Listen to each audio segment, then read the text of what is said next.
صحیح بخاری حدیث نمبر 4۔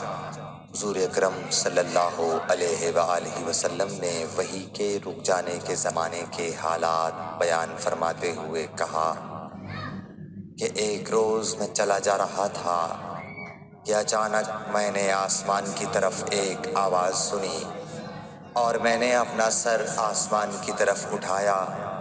کیا دیکھتا ہوں کہ وہی فرشتہ جو میرے پاس غار حرا میں آیا تھا وہ آسمان و زمین کے بیچ میں ایک کرسی پر بیٹھا ہوا ہے۔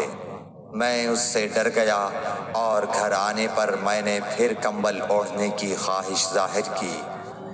اس وقت اللہ پاک کی طرف سے یہ آیات نازل ہوئیں: اے لحاف اوڑھ کر لیٹنے والے، اٹھ کھڑا ہو اور لوگوں کو عذاب الہی سے ڈرا، اور اپنے رب کی بڑائی بیان کر، اور اپنے کپڑوں کو پاک صاف رکھ اور گندگی سے دور رہ۔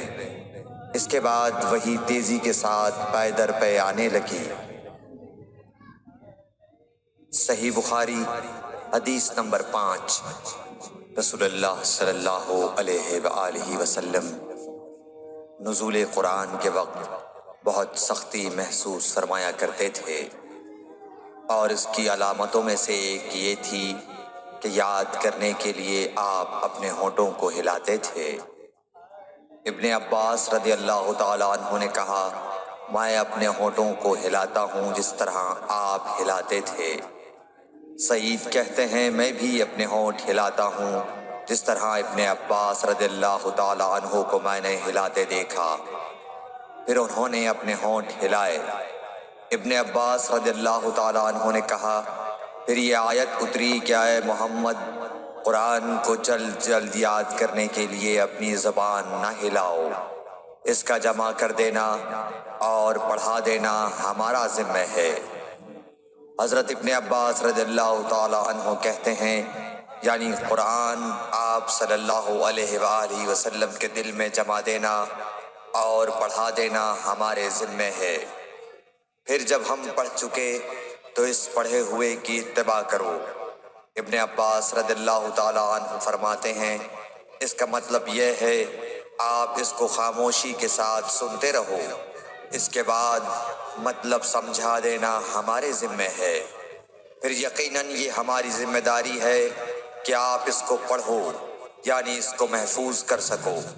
چنانچہ اس کے بعد جب آپ کے پاس حضرت جبرائیل علیہ السلام وحی لے کر آتے تو آپ توجہ سے سنتے۔ جب وہ چلے جاتے تو رسول اللہ صلی اللہ علیہ وسلم اس وحی کو اس طرح پڑھتے جس طرح حضرت جبرائیل علیہ السلام نے اسے پڑھا تھا۔ صحیح بخاری حدیث نمبر 6۔ رسول اللہ صلی اللہ علیہ وآلہ وسلم سب لوگوں سے زیادہ جواد، سخی تھے، اور رمضان میں دوسرے اوقات کے مقابلے میں جب جبرائیل علیہ السلام آپ صلی اللہ علیہ وآلہ وسلم سے ملتے بہت ہی زیادہ جود و کرم فرماتے۔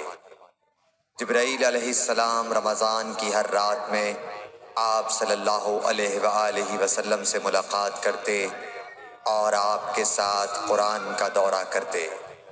غرض حضرت صلی اللہ علیہ وآلہ وسلم لوگوں کو بھلائی پہنچانے میں بارش لانے والی ہوا سے بھی زیادہ جود و کرم فرمایا کرتے تھے۔ صحیح